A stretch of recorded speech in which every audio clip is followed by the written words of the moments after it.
This is Keep the Faith Ministry News. I'm Hal Mayer.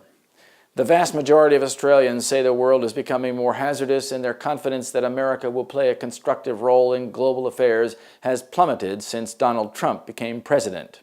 New polling shows 89% of Australians agree the world has become more dangerous during the past year, 8% more than last year.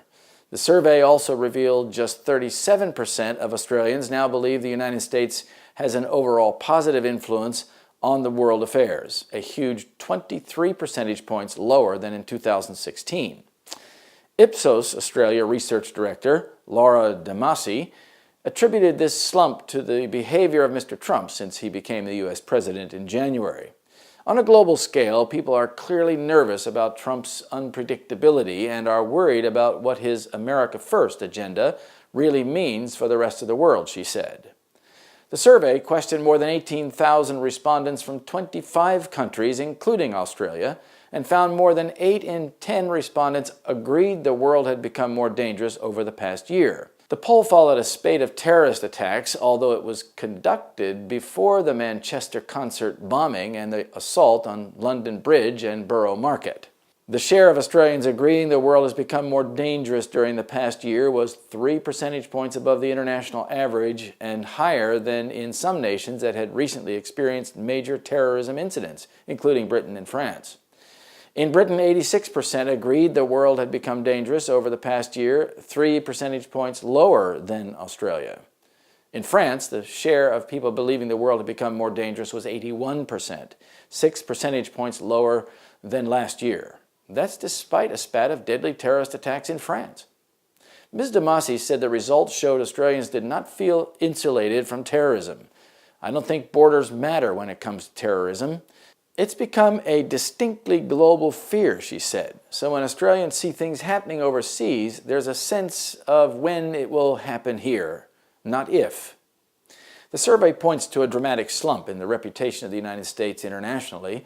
Only 40% thought the U.S. had a positive influence in world affairs, down 24 percentage points compared with last year. Canada topped the list of countries that had a positive influence on world affairs, 81%, followed by Australia, 79%, and Germany, 67%.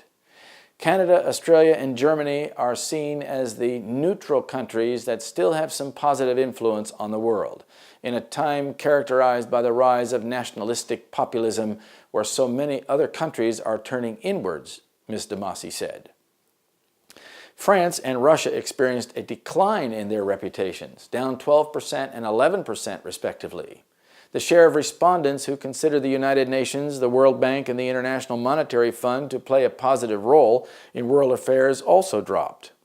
Brazil had the highest share of citizens who believed the world had become more dangerous over the past year, 95%, while China had the lowest share among the 25 nations surveyed at 70%. We are living in the time of the end, a time crowded with events in process of fulfillment, all working to bring about the great day when Christ shall be revealed in the clouds of heaven with power and great glory. The last years of probation are fast closing.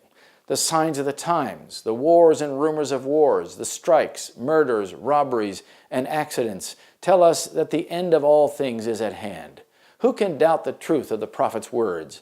The wicked shall do wickedly, and none of the wicked shall understand. Many of the inhabitants of the world have given themselves into Satan's control.